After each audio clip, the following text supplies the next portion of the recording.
حضرات، ایک مرتبہ سورہ فاتحہ اور 2 مرتبہ سورہ توحید کی تلاوت فرما کر احمد رضا ابن غلام رضا کی روح کو ایصال ثواب ہو۔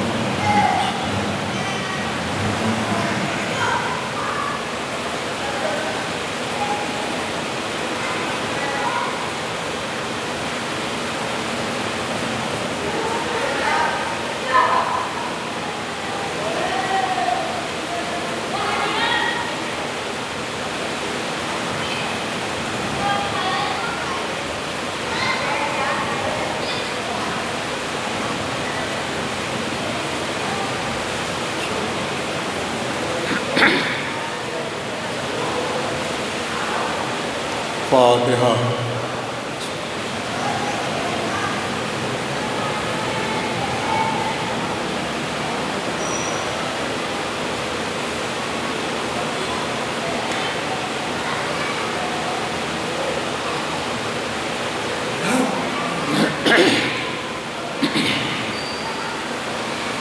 اعوذ باللہ من الشیطان اللعین الرجیم، بسم اللہ الرحمن الرحیم، الحمد للہ رب العالمین، والصلاة والسلام علی سید الانبیاء والمرسلین، سیدنا و نبینا و شفیعنا ابی القاسم محمد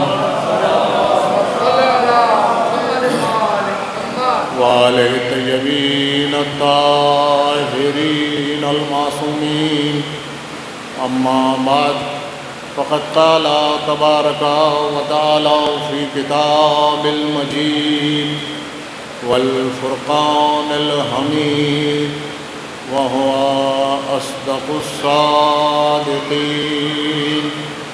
بسم الله الرحمن الرحيم، فاذكروني أذكركم واشكروا لي ولا تكفرون۔ صلوات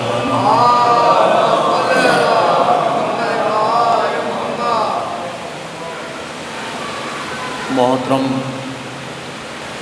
بزرگوار اور دیگر سامعین اکرام، قرآن کریم کی سورہ بقرہ کی 152 نمبر کی آیہ کریمہ کی تلاوت کا میں نے آپ کے سامنے شرف حاصل کیا۔ اس ایصال ثواب کی مقدس مجلس کے لیے قرآن کریم ایک اعلان کر رہا ہے اس آیہ کریمہ کے اندر، فاذکرونی اذکرکم، اے میرے بندے تو میرے ذکر کو بلند کر، میں تیرے ذکر کو بلند کروں گا، شکر کر اور کفر نہ کر۔ تو ایک وعدہ ہے جو اللہ اپنے بندے سے کر رہا ہے کہ تو میرے ذکر کو بلند کر، میں تیرے ذکر کو بلند کروں گا۔ یہ ایک کنڈیشنل وعدہ ہے، شرط کے ساتھ میں اللہ کا اپنے بندے سے، اور اس وعدے کی ترتیب یہ ہے کہ پہلے بندہ اللہ کے ذکر کو بلند کرے، تب اللہ کا وعدہ یہ ہے کہ کیونکہ تو نے میرے ذکر کو بلند کیا ہے، اب میں تیرے ذکر کو بلند کروں گا۔ تو ظاہر ہے کہ یہ وعدہ کون کر رہا ہے، کرنے والا کون ہے؟ اس لیے کہ وعدہ کرنے والوں کی مختلف کیٹیگریز ہمارے سامنے ہیں۔ ہمارے سامنے ہم رات دن دیکھتے ہیں کہ نیتا آتے ہیں، ووٹ لینے کے ٹائم پہ، الیکشن کے وقت پہ ہم سے وعدے کرتے ہیں، کتنے وعدے وفا کرتے ہیں۔ پارٹیاں اپنے مینیفیسٹو کے اندر وعدے کرتی ہیں، کتنے وعدے وفا ہوتے ہیں۔ آپس میں ہم ایک دوسرے سے وعدے کرتے ہیں، کتنے وعدے وفا ہوتے ہیں۔ لیکن یہ وعدہ کرنے والا وہ ہے کہ اگر اس کے وعدے کے نہ وفا کرنے میں آپ ذرا سا شک کر لیں تو دائرہ اسلام سے خارج ہو۔ اس لیے کہ اللہ کا وعدہ ہے، اللہ وعدہ کر رہا ہے کہ اے میرے بندے تو میرے ذکر کو بلند کر، میں تیرے ذکر کو بلند کروں گا۔ صلوات پڑھ دیں محمد و آلہ محمد۔ ایک اس سے اور بہتر صلوات پڑھیے۔ تو تھوڑا تھوڑا سا آگے تشریف لے آئیے، بعد میں آنے والے حضرات آتے رہیں گے، اس لیے کہ آغاز مجلس ہے اور ظاہر ہے کہ یہ استقبال عزا کے عنوان سے ہیں۔ یہ مجالس جو ہیں ایصال ثواب کی مجلسیں ہیں احمد رضا مرحوم کے، لیکن اس کا جو عنوان ہم نے دیا ہے وہ استقبال عزا دیا ہے، اس لیے کہ یہ ایام عزا سے فوراً پہلے منعقد کی گئی ہیں۔ آپ یہ اندازہ لگائیے کہ یہ استقبال عزا جو ہم کر رہے ہیں، استقبال کے معنی کیا ہیں۔ آپ دیکھیں کہ جب ماہ رمضان المبارک کا استقبال کیا جاتا ہے تو اس کے استقبال کا طریقہ یہ ہے جو ہمارے بزرگوار کرتے ہیں، جو بہت سارے ہمارے پابند شرع لوگ کرتے ہیں، جو اللہ سے محبت کرنے والے کرتے ہیں، کہ ماہ رجب کے روزے رکھتے ہیں، ماہ شعبان کے روزے رکھتے ہیں۔ کاہے کے لیے؟ کہ استقبال ہے آنے والے رمضان کا۔ تو اب آپ اندازہ لگائیے کہ استقبال کی اہمیت کیا ہے۔ ابھی وہ آیا نہیں ہے مگر اس کے لیے روزے رکھے جا رہے ہیں کہ آنے والے روزوں کا استقبال۔ یہ بھائی ابھی تو روزے تو روزے ہی رکھنے ہیں، ماہ رمضان المبارک میں کرنا کیا ہے؟ روزے ہی رکھنے ہیں، مگر ان واجب روزوں سے پہلے سنت روزے رکھوا کر یہ بتایا گیا کہ پہلے پہچانیے کہ ماہ رمضان المبارک کا مقام کیا ہے۔ تو استقبال عزا کی جو مجالس برپا کی جاتی ہیں، اب ظاہر ہے کہ ایام عزا آ رہے ہیں تو آپ تو مسلسل مجلسیں کریں گے اور مجھے مسلسل مجلسیں سنیں گے، لیکن اس سے پہلے یہ مجالس کا جو کچھ دن پہلے سلسلہ ہوتا ہے استقبال عزا کے نام سے، یہ کیا ہے؟ یہ وہی ہے کہ جو ماہ رجب اور ماہ شعبان میں روزے رکھے جاتے ہیں واجب روزوں کے رکھنے کے استقبال کے لیے۔ اس لیے کہ آپ سمجھیے کہ جیسا اللہ کے ان روزوں کا احترام ہے ویسا ہی اس ماہ عزا کا احترام ہے۔ اب آپ سمجھیے کہ امام حسین علیہ السلام کے وہ ایام کس قدر گراں قدر ایام ہیں۔ تو ظاہر ہے کہ ان مجالس کا عنوان جو ہے وہ استقبال عزا ہے، اور اسی مناسبت سے میں نے آیت کا انتخاب بھی کیا کہ پروردگار عالم اپنے بندے سے وعدہ کر رہا ہے کہ تو میرے ذکر کو بلند کر، میں تیرے ذکر کو بلند کروں گا۔ عزیزان گرامی، وعدہ کرنے والا وہ ہے کہ جو ظاہر ہے کہ جس کے وعدے نہ وفا کرنے کے اوپر اگر آپ ذرا سا شبہ بھی کر لیں تو آپ مسلمان نہیں رہ سکتے۔ وہ وعدہ وفا کرے گا لیکن کنڈیشنل وعدہ ہے۔ پہلے کہا گیا کہ تو میرے ذکر کو بلند کر، میں تیرے ذکر کو بلند کروں گا۔ عزیزان گرامی، علماء اسلام نے اس آیے کریمہ کی تشریح یوں کی ہے، وہ کہتے ہیں کہ یہاں ذکر سے مراد اللہ کا نماز قائم کرنے سے ہے کہ بندے تو نماز قائم کر، میری نماز سے میرا ذکر بلند ہوگا۔ تو جب تو نماز قائم کرے گا، میرا ذکر بلند ہوگا، تو میں تجھ سے وعدہ کرتا ہوں کہ میں تیرے ذکر کو بلند کروں گا۔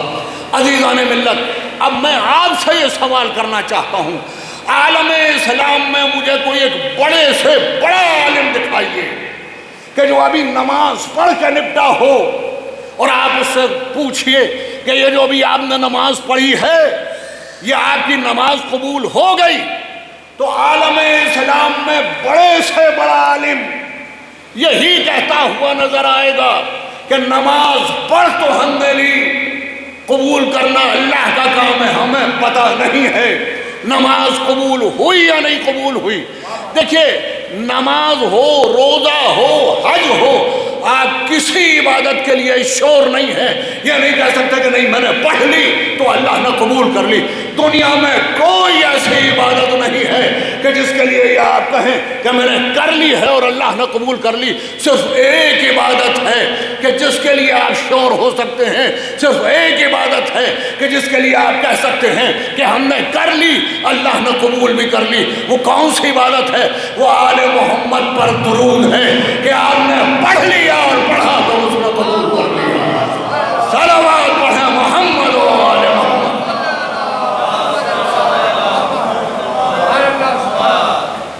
اب سوال یہ ہے کہ علماء نے لکھا کہ یہاں ذکر سے مراد اللہ کا یہ ہے کہ نماز قائم کرو، نماز قائم کرو گے تو میرا ذکر بلند ہوگا، میرا ذکر بلند کرو گے تو میں تمہارا ذکر بلند کروں گا۔ مگر اب سوال یہ پیدا ہوتا ہے کہ کسی عالم سے پوچھئے کہ کیا تمہاری نماز اس میرٹ کی ہے کہ قبول ہو گئی؟ تو اس نے کہا کہ نہیں، مجھے یہ یقین نہیں ہے کہ قبول ہوئی یا نہیں، میں نے پڑھ لی، اللہ کا کام ہے قبول کرے نہ کرے۔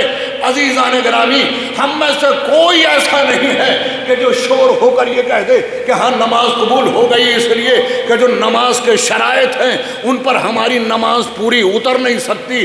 اسی لیے تو امام سید سجاد علیہ السلام فرماتے ہیں صلوات علی محمد و آل محمد۔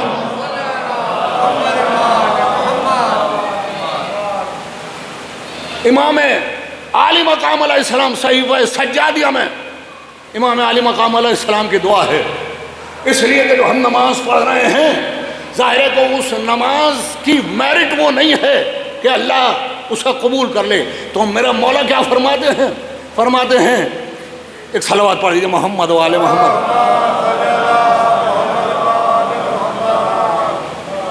ایک اور اس سے بہتر صلوات۔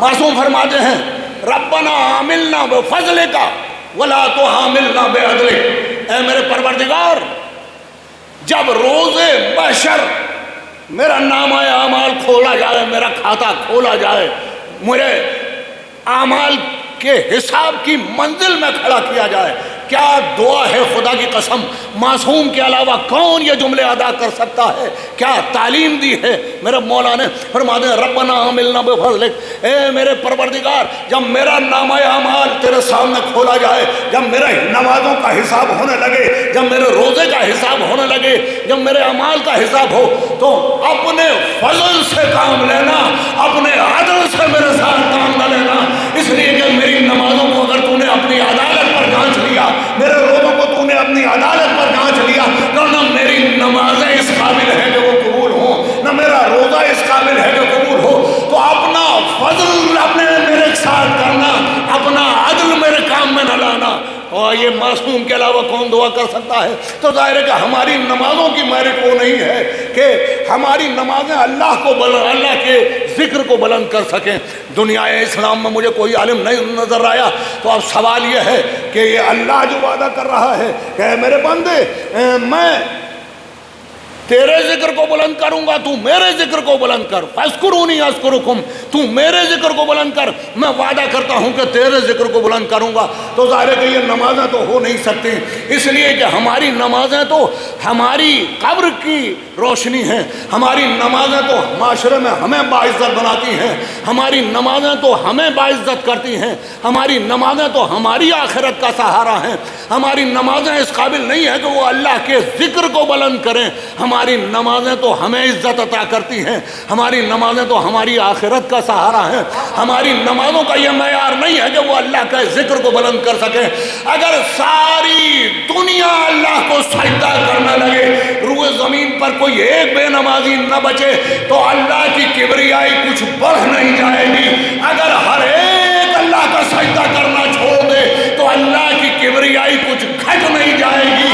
ہمارے سجدے اس کا ذکر بلند نہیں کرتے، ہمارے سجدے ہمیں عزت عطا کرتے ہیں۔ صلوات پڑھو محمد و آل محمد۔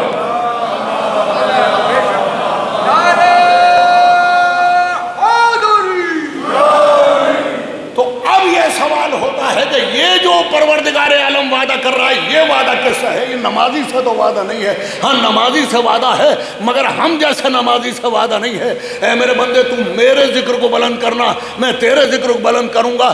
اے عزیزان گرامی، میں آپ کو بتاؤں کہ یہ وعدہ کس بندے سے ہے؟ یہ وعدہ اس بندے سے ہے اللہ کا۔ اللہ کہتا ہے کہ اے بندے جب میری توحید خطرے میں پڑ جائے تو اپنا سجدہ کر کے میرے ذکر کو بلند کر دینا، تو اپنا سجدہ کر کے میرے ذکر کو بلند کر دے گا تو میں وعدہ کرتا ہوں کہ میں تیرے ذکر کو بلند کر دوں گا۔ عزیزان گرامی، اب ایسا سجدہ تلاش کیجئے کہ جس نے اللہ کی توحید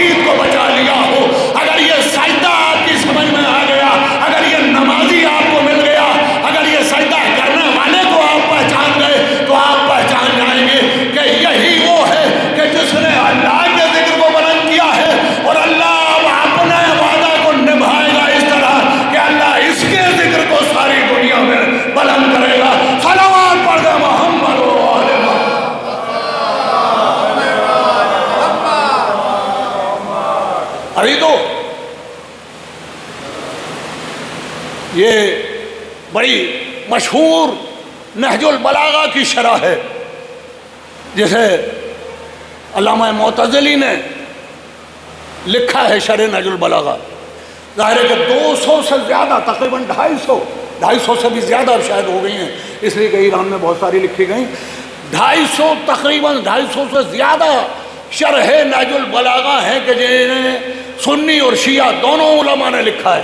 یعنی سنی علماء میں علامہ جلال الدین سیوطی جیسے پائے گئے علماء بھی ہیں، اور ابن ابی الحدید بھی ہیں، لیکن آج کی تاریخ تک دنیا کے تمام سنی اور شیعہ سب کا متفقہ فیصلہ ہے کہ علامہ ابن ابی الحدید نے جو شرح نہج البلاغہ لکھی ہے، اس شرح نہج البلاغہ کے پائے کو نہ کوئی سنی چھو سکا نہ کوئی شیعہ چھو سکا۔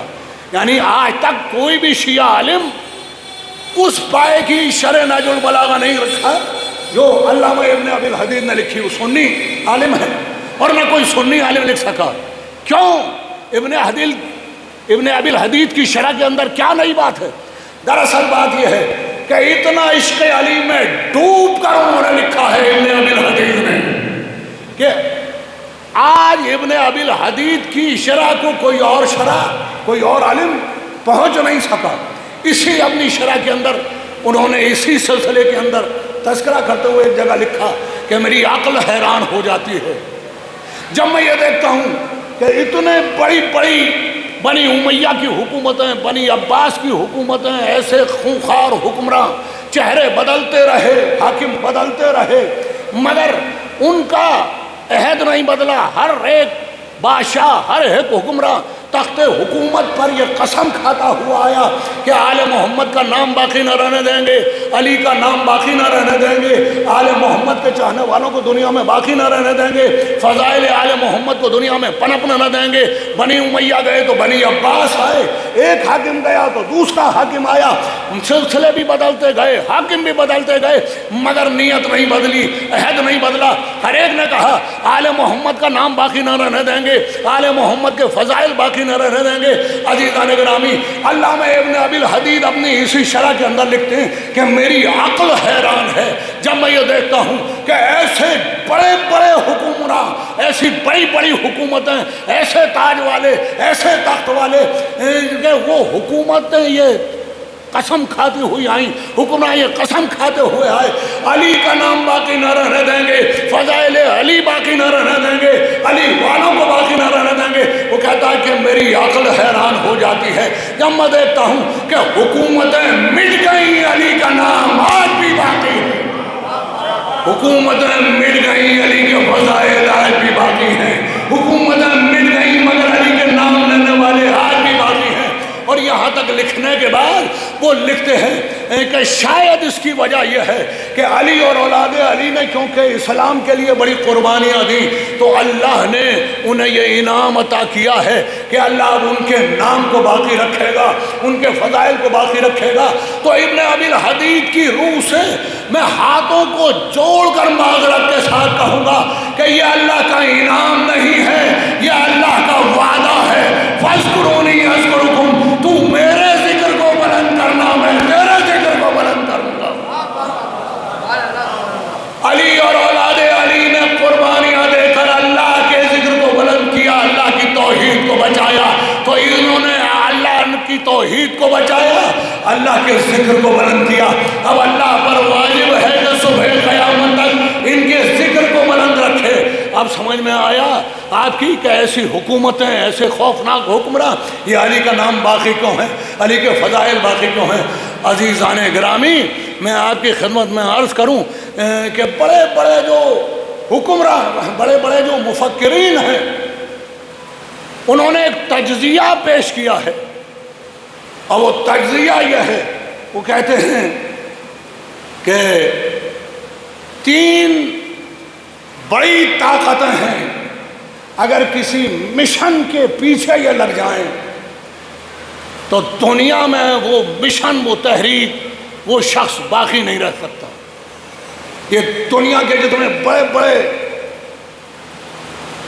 تھنک ٹینک ہیں، ان کا یہ خلاصہ ہے کہ تین طاقتیں اگر کسی کے پیچھے لگ جائیں تو دنیا میں وہ تحریک زندہ نہیں رہ سکتی۔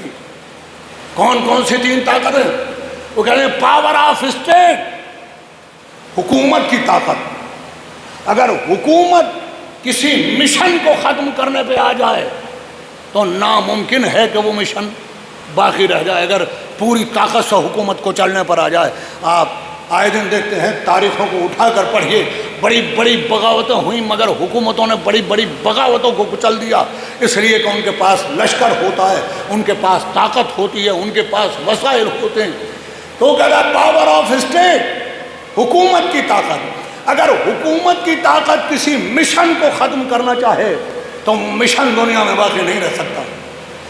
پاور آف ویلتھ، اگر خزانوں کے منہ کھول دیے جائیں کسی کی کردار کشی کے لیے تو یہ کہتے ہیں کہ اس کا کردار دنیا کے اندر باقی نہیں رہ سکتا، اس لیے کہ پیسے کے اندر بڑی طاقت ہے، خزانے میں بڑی طاقت ہے۔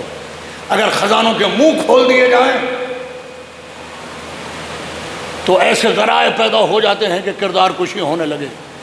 وہ کہتے ہیں power of media, power of propaganda, تیسری طاقت۔ اگر پروپیگنڈا کی مشنری کسی کے خلاف ہو جائے، اب یہ تو آج کی دنیا میں آپ دیکھ رہے ہیں کہ اسرائیل دنیا کا سب سے ظالم ملک ہے، مگر یہ میڈیا کی دین ہے کہ ظالم کو مظلوم بنا دیا، مظلوم کو ظالم بنا دیا۔ یہ تو آج آپ اپنے ملک میں دیکھ رہے ہیں کہ میڈیا کی پاور کیا ہے۔ یہ تو آج آپ دیکھ رہے ہیں کہ کیسے کیسے انٹیلیجنٹ لوگوں کو بے وقوف قرار دیا جا رہا ہے، اور کیسے کیسے بے وقوف لوگ کیسے کیسے ہائی لائٹ کیے جا رہے ہیں۔ یہ کیا ہے؟ یہ میڈیا کی طاقت ہے۔ اگر میڈیا کی ضد پر کوئی آ جائے تو محققین کا کہنا یہ ہے کہ بڑا مشکل ہے کہ میڈیا اگر پوری طاقت سے کسی کی کردار کشی کرے اور اس کا کردار باقی رہ جائے۔ یہ آج آپ دنیا کے اندر دیکھ رہے ہیں، اور آپ سے زیادہ اسے بہتر طرح سے کوئی نہیں جان سکتا۔ آپ سمجھئے یہ میڈیا ہی کی تو طاقت تھی کہ علی جیسی شخصیت کے سامنے معاویہ جیسی شخصیت کو ابھار دیا گیا۔ یہ میڈیا ہی تو تھا، یہ میڈیا کی طاقت ہی تو تھی۔ تو میڈیا بہت بڑی طاقت ہے۔ تو تمام مفکرین کا نتیجہ یہ ہے کہ اگر یہ تین طاقتیں کسی کی کردار کشی کرنا چاہیں، کوئی تحریک ختم کرنا چاہیں تو وہ تحریک پنپ نہیں پا سکتی۔ Power of state, power of wealth, power of press. مگر آپ دیکھیے کہ ذکر اہل بیت معجزہ ہے، اس لیے کہ ایک ہی وقت میں ان تینوں طاقتوں نے ایک ساتھ کام کیا۔ حکومت نے بھی کام کیا، خزانوں کے منہ بھی کھول دیے گئے، پریس بھی خرید لیا گیا، مگر کل بھی آل محمد کا ذکر بلند تھا، آج بھی آل محمد کا ذکر بلند ہے۔ کلمات پڑھیں محمد و آل محمد۔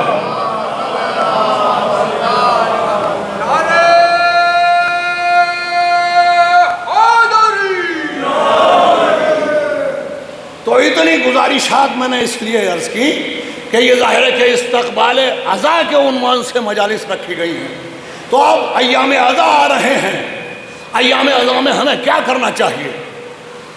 ایام عزا کی ظاہر ہے کہ ایک عظمت ہے، اور ہمیں کیا کرنا چاہیے؟ دیکھیے، اگر ایام عزا یہ جو محرم آ رہا ہے تو آنے سے پہلے آپ دیکھیے کہ کیسی کیسی بے چینی شروع ہو جاتی ہے، کیسے کیسے پمفلٹ آنے شروع ہو جاتے ہیں، کہاں دیواروں کے اوپر کافر شیعہ کافر کے نعرے لکھے جانے لگتے ہیں۔ کیوں؟ یہ حرام ہے، یہ تعزیہ داری حرام ہے، یہ ذکر حرام ہے۔ کیوں؟ آخر کیا ہوتا ہے؟ کیا؟ ارے ٹھیک ہے، اگر آپ یہ کہتے ہیں کہ ہم نے مارا ہے، ہم ہی رو رہے ہیں، تو ٹھیک ہے ہم رو رہے ہیں۔ یہ آپ کو بے چینی کیا ہے؟ یہ آپ پوری طاقت کیوں لگا رہے ہیں مجلسوں کے خلاف؟ یہ آپ فرش عزا کو مٹانے کے خلاف طاقتیں کیوں لگا رہے ہیں؟ میں بتاؤں وجہ کیا ہے؟ عزیزان گرامی، دراصل وجہ یہ ہے کہ دنیا ان مجالس عزا کی طاقت سے واقف ہے۔ وہ ان مجالس عزا کی طاقت سے واقف ہے کہ دنیا میں شیعت کی تحریکیں جب جب کامیاب ہوئی ہیں، خدا کی قسم حکومتوں نے مٹا دیا ہوتا، خدا کی قسم دولت نے مٹا دیا ہوتا، خدا کی قسم پروپیگنڈے کی طاقت نے مٹا دیا ہوتا۔ کیوں نہیں مٹے؟ اس لیے کہ یہ فرش اعظم معجزہ ہے۔ معجزہ کیوں ہے؟ کہ اس کے بچھانے والے ایک معصوم امام ہیں اور ایک ایسی بیوی ہے کہ جو معصوم کا تو نہیں ہے مگر اس کے لیے اپنے وقت کے معصوم یہ کہتے ہیں کہ عالمہ غیر معلمہ ہے۔ عالمہ غیر معلمہ کے معنی آپ سمجھتے ہیں؟ عالم غیر معلم وہ ہوتا ہے کہ جو معصوم ہوتا ہے، یعنی دنیا میں ہر ایک کسی نہ کسی سے آگے پڑھتا ہے، صرف معصوم وہ ہے کہ جس کے لیے یہ کہا جاتا ہے کہ یہ کسی سے پڑھ کر نہیں آیا ہے، عالم غیر معلم ہے۔ تو اب آپ جناب زینب کی عظمت کا اندازہ لگائیے کہ جس کے لیے معصوم یہ کہہ رہے ہوں کہ عالمہ غیر معلمہ ہیں، کتنا عصمت سے قریب ہیں۔ تو فرش اعظم اصل میں ایک حکمت کے ساتھ ان ہستیوں نے بچھایا تھا، تو ظاہر ہے کہ فرش اعظم کی عظمت تو کم ہو نہیں سکتی۔ اب سوال یہ ہے کہ یہ جو پروپیگنڈا ہوتا ہے یہ ہوتا کیوں ہے؟ اور یہ جو کہا جاتا ہے کہ آپ ہی نے مارا ہے، آپ ہی رو رہے ہیں اور روتے رہیں گے، کیوں؟ اس لیے کہ وہ کہتے ہیں کہ کیونکہ یہ بی بی زینب نے بد دعا دی تھی۔ میں ایک مقصد سے یہ چیز عرض کر رہا ہوں، اس سے مجھے ایک نتیجہ نکالنا ہے۔ ایک صلوات پڑھ لیجیے محمد و آل محمد پر۔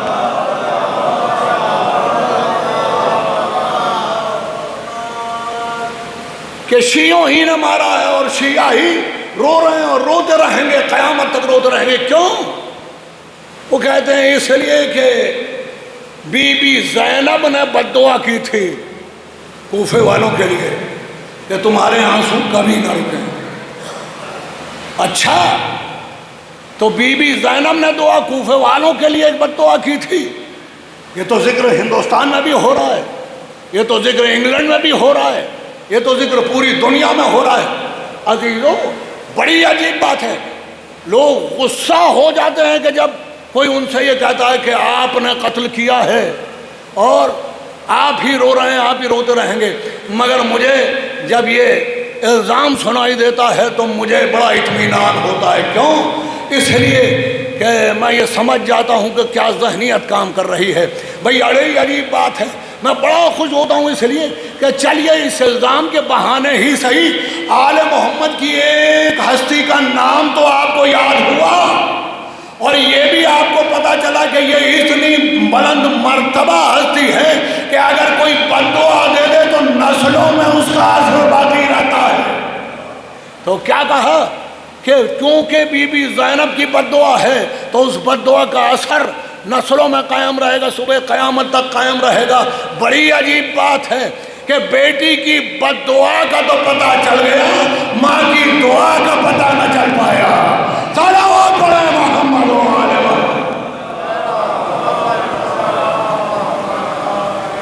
تو وہ جو میں عرض کر رہا تھا وہ اس لیے کہ یہ سب سے پاورفل میڈیا ہے مجلس، اور کیونکہ یہ ہمیں آسانی کے ساتھ مل گیا ہے اس لیے ہم نے اس کی وہ تعظیم اور تکریم نہیں کی ہے کہ جس کی یہ مجلس مستحق ہے۔ میں آپ کے اذہان کو جگانے کے لیے پہلے ایک واقعہ بیان کر دوں کہ آپ کی عظمت کیا ہے۔ اصل میں معلوم یہ ہے کہ ہمیں ابھی خود پتہ ہی نہیں ہے کہ ہم ہیں کیا۔ ماتمدار کی عزادار امام حسین کی حیثیت کیا ہے، ہستی کیا ہے۔ ایک صلوات پڑھیں محمد و آل محمد۔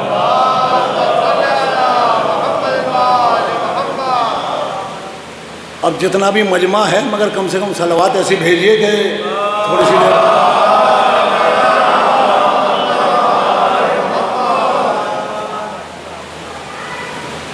آپ سمجھیں کہ عزادار حسین کی حیثیت کیا ہے۔ آیت اللہ بروجردی ہمارے بڑے علماء کے اندر ہیں۔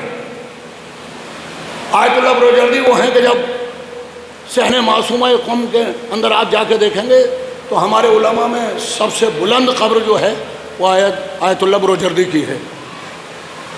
آیت اللہ بروجردی کا بڑا مقام، بڑا مرتبہ۔ ان کا طریقہ یہ تھا کہ آیت اللہ بروجردی ہمیشہ درس کے بعد یا گھر میں یا اپنے دوستوں میں بیٹھ کر یا اپنے شاگردوں میں بیٹھ کر روزانہ آپ ذکر امام حسین علیہ السلام کے عنوان سے مجلس برپا کرتے تھے۔ یعنی کتنا ہی حالات ناسازگار ہوں، زلزلہ آ جائے، آندھی آ جائے، طوفان آ جائے، کوئی بہت بڑی ٹریجڈی ہو جائے، مگر آیت اللہ بروجردی کا طریقہ یہ تھا کہ مجلس امام حسین علیہ السلام ضرور برپا کیا کرتے تھے۔ تو ایک دن ان کے ایک شاگرد نے کہا کہ آیت اللہ، ہم یہ دیکھتے ہیں کہ آپ بڑی پابندی کے ساتھ مجلس امام حسین علیہ السلام منعقد کرتے ہیں، ہم نے اس کام میں کبھی آپ کو غفلت برتتے ہوئے نہیں دیکھا۔ تو آیت اللہ بروجردی خاموش ہو گئے۔ اس نے پھر کہا کہ سرکار ہمارے بات کا جواب دیجیے۔ تو آپ نے کہا کہ دراصل بات یہ ہے کہ اس کے پیچھے میرا خواب ہے۔ تو اس نے کہا کہ سرکار ہمیں بھی وہ خواب بتائیے۔ تو آپ نے کہا کہ دراصل بات یہ ہے کہ میں ایک دن محو خواب تھا، سو رہا تھا، بستر کے اوپر تھا، تو میں نے عالم خواب کے اندر یہ دیکھا کہ میدان محشر بپا ہے اور لوگوں سے حساب لیا جا رہا ہے، اور ایک نفسا نفسی کا عالم ہے، ہر طرف سے چیخ و پکار کی آوازیں بلند ہو رہی ہیں، اور دو بڑی بڑی صفیں لگی ہوئی ہیں، بڑے بڑے لائنیں ہیں، ان دو صفوں کے اندر حساب ہو رہا ہے۔ ان میں سے ایک صف میں کھڑا ہوں اور ایک دوسری صف ہے برابر میں، یعنی کہ جس صف میں کھڑا ہوا تھا اس کا حساب امام جعفر صادق لے رہے تھے۔ صلوات پڑھنا۔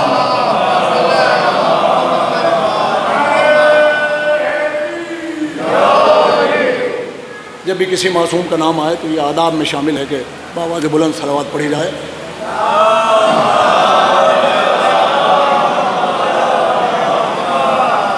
انہوں نے فرمایا کہ جس صف میں کھڑا تھا اس کا حساب چھٹے امام لے رہے تھے، اور جو دوسری صف تھی اس کا حساب امام حسین لے رہے تھے۔ صلوات پڑھیں بآواز بلند۔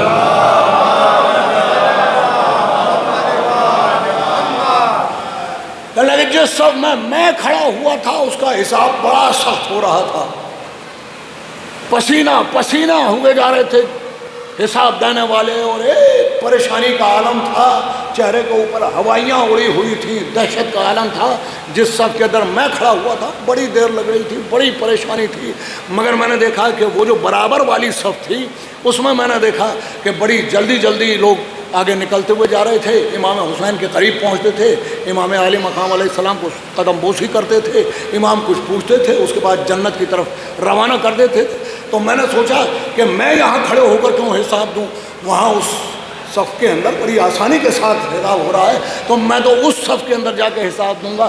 تو چنانچہ میں اپنی جگہ سے ہٹا اور اس نیت سے ہٹا کہ میں وہاں جا کر کھڑا ہو جاؤں، وہاں حساب دوں گا۔ آیت اللہ بروجردی کہتے ہیں کہ جب میں ہٹا اپنی جگہ سے اور اس طرف چلا، ابھی میں 4 قدم چلا تھا کہ 2 فرشتے آئے، دونوں نے میرے بازو پکڑ کے پھر لا کر اسی صف کے اندر کھڑا کر دیا اور کہا کہ اے بروجردی اسی صف کے اندر کھڑا رہے، تیرا حساب اسی صف میں ہوگا۔ تو میں نے کہا کہ میں اس صف کے اندر کیوں کھڑا ہوں، وہاں پر بھی تو حساب ہو رہا ہے، وہاں پر بڑا آسان حساب ہو رہا ہے، یہاں پر بڑا سخت حساب ہے، میں وہاں جا کے کیوں نہیں دے سکتا۔ کہا کہ بروجردی یہ علماء کی صف ہے اور تو عالم ہے، تجھے یہاں حساب دینا ہوگا۔ تو میں نے کہا کہ پھر وہ کس کی صف ہے کہ جہاں بڑی آسانی کے ساتھ لوگ چلے جا رہے ہیں جنت کی طرف؟ کہا کہ وہ حسین کے ماتمداروں کی صف ہے۔ تو کیونکہ عالم ہے تیرا حساب یہاں ہوگا، وہ ماتمداروں کی صف ہے۔ کہتے ہیں میری آنکھ کھل گئی، میں نے اسی وقت اپنے اہل خانہ کو اٹھایا، اسی وقت میں نے مجلس امام حسین برپا کی، اور اس دن سے آج تک میں مجلس امام حسین کو قضا نہیں کرتا ہوں، اور ہمیشہ یہ دعا کرتا ہوں کہ پالنے والے میں عالم نہیں ہوں، میرا یہ حساب علماء کی صف میں مت لینا، ماتمداروں کی صف میں لینا۔ صلوات پڑھے محمد والے۔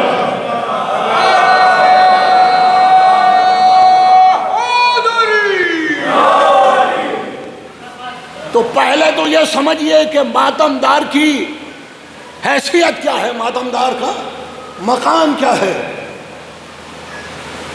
اس لیے کہ پہلے اپنے مقام کو آپ سمجھیے تو آپ کی ڈیوٹیز سمجھ میں آئے۔ اب یہ ماشاءاللہ اتنی بڑی بستی کا جس کا پوری دنیا کے اندر نام ہے، اور جب ہم غیر ممالک میں جاتے ہیں تو ظاہر ہے کہ یہاں کی جو نئی والی نسل ہے وہ تو شاید علامہ حافظ کفایت حسین صاحب کے نام سے اتنا واقف بھی نہیں ہے کہ جتنا وہ پاکستان کی نسلیں واقف ہیں.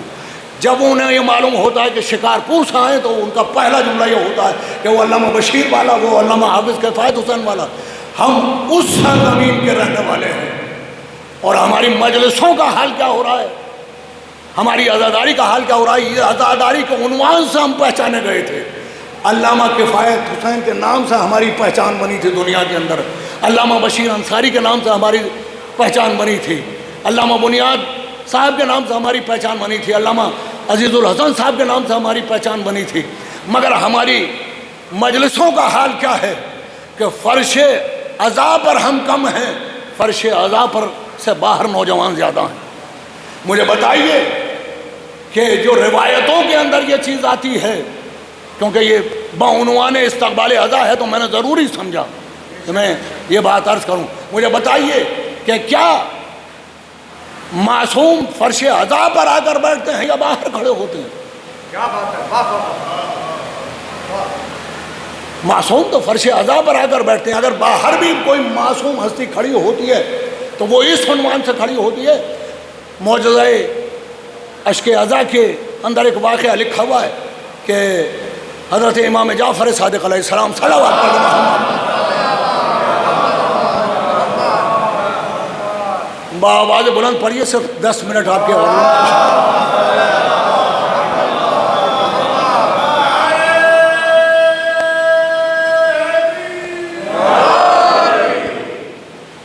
چھٹے امام کے ایک صحابی جناب فضل، وہ پہلی محرم کو چھٹے امام کے پاس پہنچے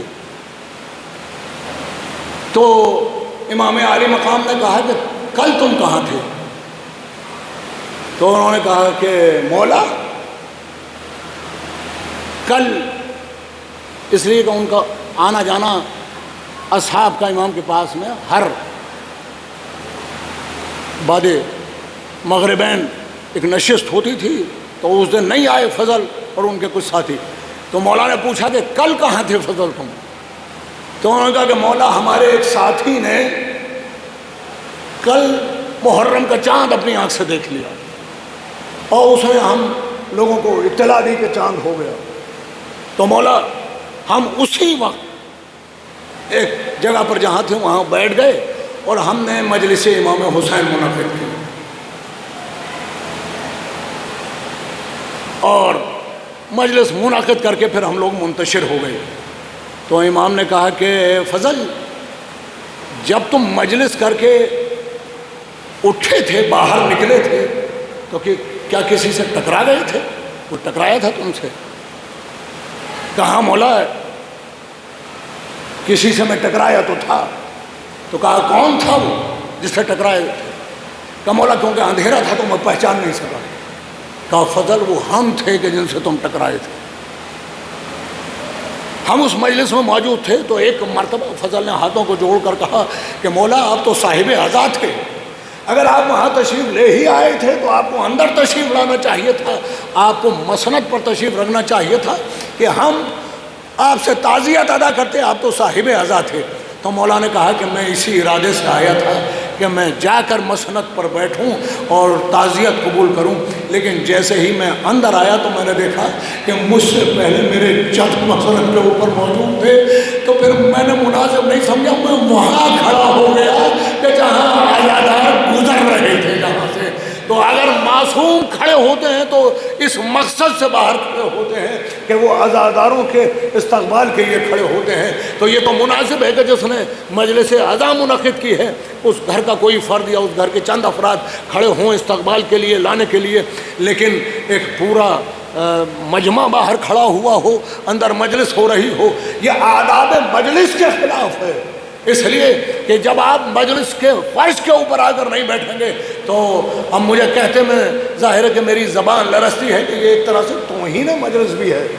ظاہر کہ جہاں معصوم تو فرش عزا کے اوپر بیٹھے، آپ فرش عزا سے باہر بیٹھ رہے ہیں، کھڑے ہوئے ہوں. عزیزان گرامی، ہماری بستی کی بہت ساری روایات بدل گئی ہیں، اس لیے کہ پچھلے سال میرے پاس وقت تھا تو میں نے سوچا کہ ایام اربعین پھر نصیب ہوں یا نہ نصیب ہوں، اس لیے کہ ایک زمانے سے میں نے وطن کی عزاداری نہیں کی ہے، تو اس خیال سے میں نے باقاعدہ 40 کی یہ نیت کر کے یہاں کہ میں گھر کا چہلم کروں گا، تو میں نے دیکھا کہ مجلسوں کے اندر وہ مرکزیت جو تھی وہ مرکزیت اب باقی نہیں ہے۔ اب آپ خیال کیجئے کہ کیا مجلسوں میں ہمارا آنا بار ہے؟ اگر بار ہے تو آپ یہ پہچانیے کہ کیا آپ وہی ماتمدار ہیں کہ جس کے لیے بروجردی سے یہ کہا جائے کہ تمہارا حساب یہاں ہوگا، ان کا حساب وہاں ہوگا؟ عزیزان گرامی، ظاہر ہے کہ اس سلسلے کو ختم کرنے کے لیے پوری ایک تحریک کی ضرورت ہے، اور تحریک ہمیشہ نوجوان چلاتے ہیں۔ تحریک جو نوجوان ہیں، جو ماتمدار ہیں، جو نوحہ خواں ہیں، جو انجمنیں ہیں، تحریکیں ہمیشہ نوجوانوں سے کامیاب ہوتی ہیں۔ موومنٹ ہمیشہ نوجوان چلاتے ہیں، بزرگ موومنٹ نہیں چلاتے۔ اگر آیت اللہ خمینی نے بھی کوئی موومنٹ کامیاب کرایا تو وہ نوجوانوں کی بنیاد کے اوپر کامیاب کرایا۔ شاہ نے یہی تو کہا تھا کہ بھائی تمہاری سنے گا کون یہاں پر؟ تم جو یہ تحریک لے کر اٹھے ہو، یہاں تو سب میرے حامی ہیں۔ اس نے اپنے حامیوں کے مجمع کے سامنے کہا کہ یہاں کہاں ہیں تمہارے حامی؟ کہاں ہیں؟ یہاں تو سب میرے حامی ہیں۔ تو آپ نے کہا کہ میرے حامی ابھی یہاں نہیں ہیں، میرے حامی اپنی ماؤں کی گودوں میں پل رہے ہیں، آنے والی نسلیں انقلاب برپا کریں گی، اور وہی ہوا۔ تو ہمیشہ نوجوان انقلاب برپا کرتے ہیں۔ تو میری گزارش یہ ہے کہ احترام عزا کو برقرار رکھا جائے، مجلسوں کی جو عظیم الشان جلوہ گری ہے اس کو ہمیشہ باقی رکھا جائے۔ اور ظاہر ہے کہ خطیب اچھے بھی آتے ہیں، خطیب ایسے بھی آتے ہیں کہ جنہیں آپ پسند نہ کرتے ہوں، لیکن ظاہر ہے کہ یہ فرش عزا ہے۔ آپ کسی خطیب کی وجہ سے نہیں آتے، آپ امام حسین علیہ السلام کی محبت میں آتے ہیں۔ ایک صلوات پڑھیے محمد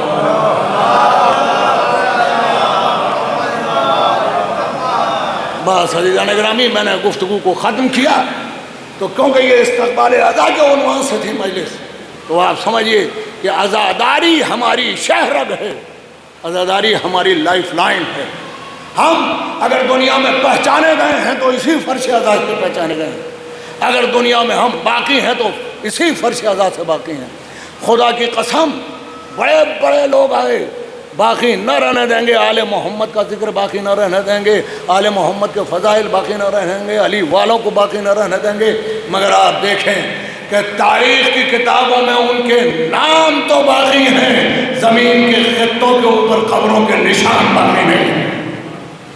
یہ ذکر حسین کی قوت ہے عزیزان گرامی۔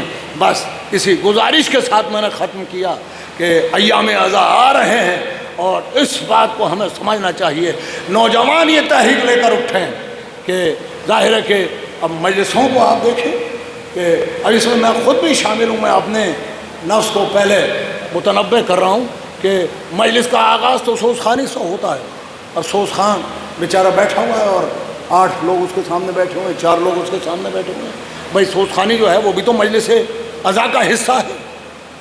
تو ظاہر ہے کہ شروع سے مجلس کے اندر شرکت ہو، اور مجلسیں اسی عنوان کے ساتھ قائم ہوں، نہ کوئی مجلس چھوٹی ہوتی ہے نہ کوئی مجلس بڑی ہوتی ہے، اس لیے کہ حسین کا ذکر چھوٹی مجلس میں بھی بڑا ہے، بڑی مجلس میں بھی بڑا ہے۔ ایک صلوات پڑھیے محمد علیہ۔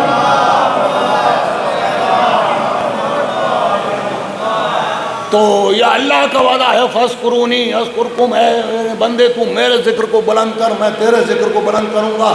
یہی وجہ ہے کہ دنیا کی عقلیں حیران ہیں کہ آل محمد کا ذکر کیوں بلند ہے، اس لیے کہ ہم نے تو آل محمد کے ذکر کو ختم کرنے کے لیے خزانوں کے منہ کھول دیے، ہم نے تو لشکر اپنے بھیج دیے، ہم نے تو طاقت اپنی بھیج دی، ہم نے تو قوت اپنی بھیج دی، تاج و تخت داؤ کے اوپر لگا دیا، مگر ذکر حسین باقی ہے، ذکر علی باقی ہے، ذکر آل محمد باقی ہے۔ عزیزان گرامی، اس کی وجہ یہ ہے، اس کی وجہ یہ ہے کہ ظاہر ہے کہ اب آپ سمجھیے کہ جب علی بندہ ہو کر اللہ کا ذکر بچا سکتا ہے تو کیا اللہ ہو کر علی کا ذکر نہیں بچا سکتا؟ بس آل محمد کا ذکر باقی رہے گا. بس عزیزان گرامی، کل کی مجلس کے سلسلے میں تھوڑی سی تبدیلی ہو گئی ہے. حسن کمیلی صاحب کی طبیعت ٹھیک نہیں ہے، وہ کل تشریف نہیں لا سکیں گے. کل اعجاز نقوی پڑھیں گے، پھر پرسوں کی مجلس میں مرزا شفیق پڑھیں گے اعجاز نقوی کی جگہ پر. یہ ذرا سا پروگرام کی تبدیلی ہے. انشاءاللہ آپ سے گزارش ہے کہ زیادہ سے زیادہ تعداد میں تشریف لائیں اور مرحوم کی روح کو ایصال ثواب بھی کریں. اور استقبال اعضا کے عنوان سے یہ مجلسیں ہو رہی ہیں، ایام اعضا کا استقبال بھی کریں. بس امام حسین علیہ السلام کی شخصیت وہ ہے، 61 ہجری کا وہ ماحول. عزیزان گرامی ذرا سا آپ خیال کیجئے، 61 ہجری کہ جہاں بڑے بڑے لوگ کانپ رہے تھے یزید کے سامنے، اور جب امام حسین علیہ السلام مدینے سے نکل رہے تھے تو لوگوں نے تو یہی کہا تھا کہ فرزند رسول یزید کے مقابلے پر نہ جائیے، یزید کے پاس تو بڑے لشکر ہیں، یزید کے پاس تو بڑی طاقت ہے، یزید کے پاس تو بڑے بڑے پہلوان ہیں، یزید کے پاس تو بڑے بڑے قلعے ہیں، یزید تو طاقت کا بت ہے. مگر فاطمہ کا لال یہ کہہ کر نکلا کہ اگر یزید طاقت کا بت ہے تو حسین بھی بت شکن کا لال ہے. امام حسین علیہ السلام 28 رجب کو مدینہ چھوڑ کر مکے کی طرف نکلے، اور مکہ جب جائے قیام نہیں رہ سکا تو حج کو عمرے سے تبدیل کر کے نواز رسول اب کوفے کی طرف چلے، اس لیے کہ کوفے سے جناب مسلم کا خط آ چکا. لیکن ظاہر ہے کہ آپ کو معلوم ہے کہ امام حسین علیہ السلام کو کربلا میں پہنچنا تھا، اور 2 محرم کو امام حسین علیہ السلام اس حالت میں کربلا پہنچے کہ حر امام حسین علیہ السلام کو کربلا تک لے کے آیا. امام کوفے جانا چاہتے تھے، اور یہ سلسلہ اب ظاہر ہے کہ اس کا وقت نہیں ہے کہ جو گفتگو حر اور امام حسین کے درمیان ہوئی، لیکن نتیجہ یہ ہوا کہ 2 محرم کو امام حسین علیہ السلام وارد کربلا ہوئے. 7 محرم کو امام حسین علیہ السلام کے پاس جو پانی کا اسٹاک تھا، یعنی 7 محرم سے پیاس اس لیے شروع نہیں ہوئی کہ 7 محرم کو پانی بند کیا گیا، پانی تو پہلی محرم سے بند تھا. اس لیے کہ جب گھاٹ کے اوپر فرات کے خیمے لگائے جا رہے تھے تو یہی کہہ کے ہٹایا گیا تھا کہ اتنی دور اپنے خیموں کو لے جاؤ کہ فرات کی ٹھنڈی ہوائیں نہ پہنچ جائیں. وہ تو امام حسین کے پاس جو راستے سے پانی کا اسٹاک تھا، حر کو پلانے کے بعد جو پانی بچا تھا وہ اتنا تھا کہ 7 محرم تک چلا. اور 7 محرم کے بعد جو التش التش کی صدائیں بلند ہوئیں، تو 7 محرم کو یہ صدائیں حر نے سنی لشکر کے اندر، پھر 8 محرم کو سنی، پھر 9 محرم کی جب رات آئی اور بچوں نے آوازیں بلند کی کہ ہمارے کلیجے پیاس سے کباب ہوئے جاتے ہیں، اب حر ہے کہ بے چینی کے ساتھ خیمے کے اندر ٹہل رہا، قرار نہیں ہے. ایک مرتبہ خیمے سے باہر نکلا، اور خیمے سے باہر نکلنے کے بعد پسر سعد کے خیمے کی طرف چلا. پسر سعد کے خیمے کے باہر پہرے دار معین تھے، ظاہر ہے کہ جنگل تھا. انہوں نے کہا کہ مجھے سردار سے ابھی ایک ضروری بات کرنی ہے. اب ظاہر ہے کہ یہ خود ایک اہم آفیسر تھا، تو اس کا پیغام پسر سعد تک پہنچایا گیا. پسر سعد نے کہا کہ بلاؤ. انہوں نے کہا نہ جانے رات کے اس پہر میں کون سی ضروری گفتگو حر کو کرنی ہو. انہوں نے بلایا، کہا کہ حر کیا بات ہے؟ کہا میں یہ معلوم کرنے کے لیے آیا ہوں کہ کل کیا واقعی جنگ ہوگی. تو اس نے سر سے پیر تک حر کو دیکھا، اور حر کو دیکھنے کے بعد میں کہا کہ ہاں کل جنگ تو ہوگی، یہ تو طے ہے، مگر ان بھوکے پیاسوں سے 3 دن کے بھوکے پیاسے لوگوں سے کیا جنگ ہوگی؟ مگر میں تیری جو کیفیت دیکھ رہا ہوں تو مجھے تو تیری کیفیت کے اوپر تعجب ہے۔ ارے ان 3 دن کے بھوکے پیاسوں سے جنگ ہی کیا ہوگی؟ ہم ہزاروں کا لشکر ہیں، ایک چند مٹھی بھر لوگ ہیں، 3 دن سے ان پہ پانی بند ہے، 3 دن سے کھانا انہوں نے نہیں کھایا، یہ 3 دن سے سوئے نہیں ہیں، انہیں آرام نہیں ہے، ان سے جنگ ہی کیا ہوگی؟ چند گھنٹوں کا مارے گا ہوگا۔ مگر یہ تیری کیا حالت دیکھ رہا ہوں۔ اگر کوئی مجھ سے یہ پوچھتا کہ تیرے لشکر کا سب سے بہادر کمانڈر کون ہے تو ہر میں تیرا نام لیتا، مگر میں تو تیری حالت غیر دیکھ رہا ہوں۔ وہ ایک مرتبہ ہر نکلا اور یہ کہتا ہوا نکلا کہ تف ہے ایسی سرداری کے اوپر کہ جس سرداری کے نیچے فاطمہ کے زخم چھپے ہوئے ہوں۔ ہاں یہ ایک مرتبہ تیزی سے نکلا، نکل کے اپنے خیمے میں آیا، جلدی سے اپنا سامان اٹھایا۔ بیٹے نے کہا کہ کہاں چلے؟ کہا کہ میں نے پہچان لیا کہ جنت کدھر ہے، میں سردار جنت کی طرف چلا۔ بیٹے نے کہا میں بھی آؤں گا، غلام نے کہا میں بھی آؤں گا، بھائی بھی بعض روایات کے اندر ہے تیزی کے ساتھ چلے کہ کسی طرح سے جلدی سے لشکر کے باہر نکل جائیں، یہاں تک کہ جب لشکر امام حسین کے حدود میں داخل ہوئے تو ایک مرتبہ گھوڑے سے نیچے آیا، اور آنے کے بعد میں کہا کہ بیٹا ذرا نیچے اتر کے آ۔ بیٹا جب نیچے اتر کے آیا تو کہا میری کمر سے پٹکا کھول دے۔ بیٹے نے پٹکا کھولا، کہا کہ اب ان ہاتھوں کو اس پٹکے سے باندھ دے۔ تو اس نے کہا بابا کیوں؟ کہا اس لیے کہ حسین کے سامنے گناہ گار بن کے جاؤں گا۔ ارے یہی تو وہ ہاتھ ہے جو لجام فرض میں پہنچے تھے۔ ارے اگر میں نے حسین کا راستہ نہ روکا ہوتا تو یہ بچے نہ تشکیل۔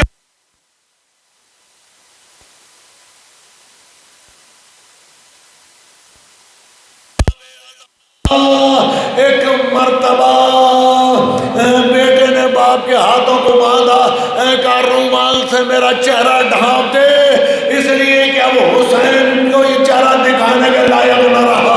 بیٹے نے چہرے کو رومال سے ڈھک دیا۔ اب ہر چلا باہر، شہزادہ علی اکبر کھڑے ہوئے تھے، دوڑ کر آئے اور کہا بابا ایسا لگتا ہے کہ جیسے ہر آ رہا ہو۔ کہا بیٹا جاؤ پیشوائی کے لیے جاؤ، چچا آ رہا ہے۔ یہ حسین ہے، یہ کریم ابن کریم ہے۔ ایک مرتبہ علی اکبر آگے بڑھے، عباس آگے بڑھے، بڑی شان کے ساتھ ہر کو لے کے آئے، ادھر خیمے میں آیا، ہر نے ایک مرتبہ امام عالی مقام کے پیروں میں سر رکھ دیا۔ مولا کیا میری خطا بھی معاف ہو سکتی ہے؟ ایک مرتبہ حسین نے اٹھایا ہر کو، کہا میں نے معاف کیا، میرے خدا نے بھی معاف کیا۔ ہر اپنا سر اٹھا، کہا مولا اب یہ سر اٹھنے کے قابل نہیں رہا۔ کہا ہر حسین تیرے سر کو اتنا اونچا اٹھا دے گا کہ صبح قیامت تک دنیا تجھ پر رش کرے گی۔ آزادارو ایک مرتبہ ہر کو بٹھایا، اور ایک عجیب فقرہ ہے کہ جو مقتل میں میری اپنی آنکھوں سے دیکھا، عجیب فقرہ ہے کہ جسے پڑھ کر میرا کلیجہ پھٹ گیا۔ امام نے کہا کہ ہر بیٹھو، یہ عرب کا طریقہ تھا کہ مہمان کو عزت سے بٹھایا جاتا تھا۔ کہا ہر بیٹھو، اور اس کے بعد عجیب فقرہ کہا کہ ہر تم تو ایسے وقت پہ آئے کہ حسین کے پاس پانی کا قطرہ بھی نہیں ہے کہ جس سے مہمان نوازی کی جائے۔ عرب کا طریقہ یہ تھا کہ مہمان کو پانی پلایا جاتا تھا۔ ارے ساقی کوثر یہاں اتنا مجبور ہے کہ ہر کو پلانے کو پانی نہ تھا۔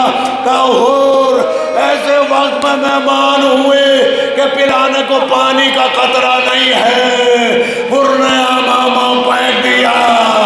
مولا اب مجھ سے برداشت نہیں ہوتا، اب مجھے میدان کی اجازت دیجیے۔ کہا اچھا ہر جاؤ، خدا حافظ۔ سب سے پہلے حر کو میدان میں بھیجا۔ اب وقت نہیں ہے کہ میں اس حکمت کو بتاؤں کہ سب سے پہلے حر کیوں بھیجا گیا، سب سے بعد میں حضرت علی اکبر کو کیوں بھیجا گیا۔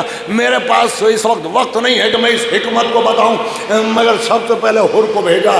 حر چلا، چند قدم چلا، پھر پلٹ کر آ گیا اور ہاتھوں کو جوڑ دیا، کہا مولا مولا مجھ پہ بڑا احسان کیا، میرا گناہ معاف کر دیا، مولا مجھ پہ بڑا احسان کیا کہ مجھے میدان میں جانے کی اجازت دے دی۔ اے میرے کریم مولا ایک احسان اور کر دے فاطمہ کے لال۔ کہا کہ مولاؤ کیا چاہتے ہو؟ کہا مولا یہ میرا بیٹا جوان ہے، میں یہ چاہتا ہوں کہ اپنی آنکھوں سے اس کے جنگ دیکھ لوں، ایسا نہ ہو کہ پیروں میں لغزش آ جائے۔ اللہ اکبر۔ حسین نے لوگوں کی فطرتیں کربلا میں بدل دی۔ کبھی باپ یہ تمنا نہیں کرتا کہ اس کے سامنے اس کا بیٹا مارا جائے، مگر یہ کربلا کا باپ ہے۔ کہا مولا میرے بیٹے کو اور میرے سامنے اجازت دے دو۔ کہا اچھا ہو جاؤ، تمہارے بیٹے کو بھی اجازت ملی۔ ہاں لو حر کا بیٹا چلا، پیچھے پیچھے باپ چلا۔ جب حر کا بیٹا میدان میں پہنچا تو حر ایک ریت کے ٹیلے پر کھڑا ہو گیا جنگ دیکھنے کے لیے۔ بیٹے نے جنگ شروع کی، باپ داد دیتا رہا، بہت اچھی تلوار چلا رہے ہو بیٹا، ہاں دائیں کی طرف دیکھو، ہاں بائیں کی طرف دیکھو، دیکھو پیچھے سے حملہ ہو گیا۔ اور بتاتے جا رہے ہیں، سارے ساتھ نے کہا ارے گھیر کے مارو، چاروں طرف سے حر کا بیٹا گھیرا گیا۔ کسی نے برچھی ماری، کسی نے نیزہ مارا، کسی نے تلوار ماری۔ حر کا بیٹا گھوڑے سے زمین پہ گرا، آواز دی السلام علیکم یا ابا عبداللہ، مولا میرا سلام۔ حسین نے یہ آواز سنی، خیمے سے چلے، ادھر ٹیلے سے اتر کے حر چلا۔ حر قریب تھا، حسین دور تھے۔ پہلے حر پہنچ گیا، عجب منظر دیکھا، کڑی الجوان بیٹا ایڑیاں رگڑ رہا ہے۔ ایک مرتبہ بدرے کے جذبات اوپر ہوئے، ایک مرتبہ بیٹے کے منہ پہ منہ رکھا، بیٹے کی پیشانی کو چوما، کہا ہے میرے لال جا خدا حافظ۔ جوان بیٹے نے دم توڑ دیا۔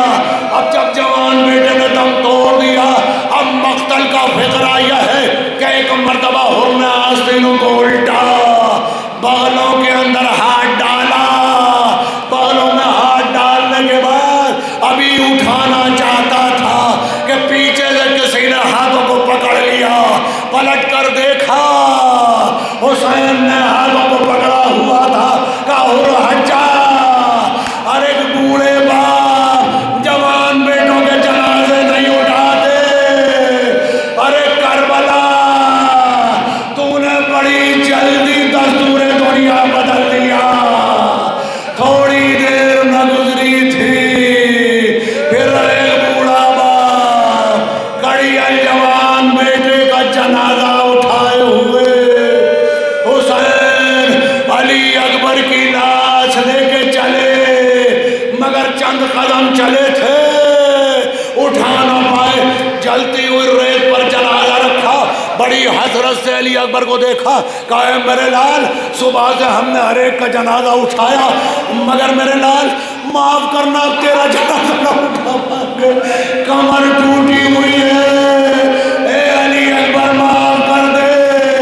یہ کہہ کے حسین نے کمر سیدھی کی، ایک مرتبہ خیموں کی طرف دیکھا، اے بنی ہاشم کے بچوں آؤ، ارے باپ سے جنازہ نہیں اٹھتا، اپنے بھیا کا لاشا لے جاؤ۔ چھوٹے چھوٹے بچے خیموں سے آئے، کسی نے سر پکڑا، کسی نے ہاتھ پکڑے، کسی نے کمر کو تھاما۔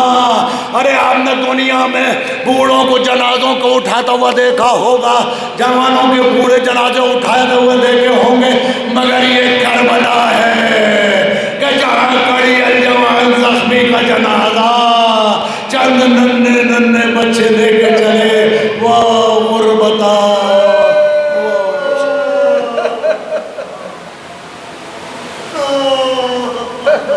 والے والے بحق محمد والے محمد علیہ السلام ہماری سزا کو قبول فرما۔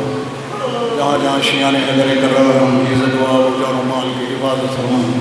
آنے والے امام زمانہ علیہ السلام کے ظہور میں تاجیل فرما اور ہمارے اس مجلس کو مرحوم کے لیے بہترین ایصال ثواب کرا۔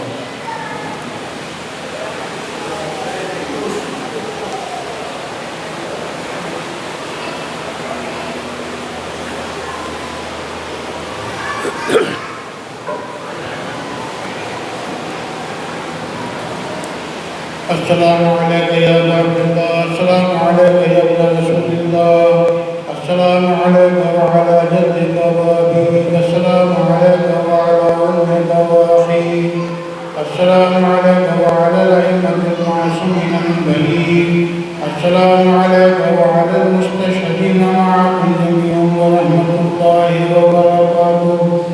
السلام عليك يا مولاي يا غريب الغرباء، السلام عليك يا معين الضعفاء والفقراء، السلام عليك يا شمس الشموس، السلام عليك يا أنيس النفوس، السلام عليك أيها المدفون بالجدوس، السلام عليك يا مغيث الشيعة والزوال في يوم الجزاء، السلام عليك يا سلطان العرب والعجم، يا علي بن موسى الرضا عليك السلام ورحمة الله وبركاته. السلام عليك يا صاحب العصر والزمان، الأمان الأمان الأمان من فتنة الزمان، السلام عليك يا خليفة الرحمن، السلام عليك يا شريف القرآن، السلام عليك يا إمام الإنس والجان، عجل الله تعالى فرجك وسهل الله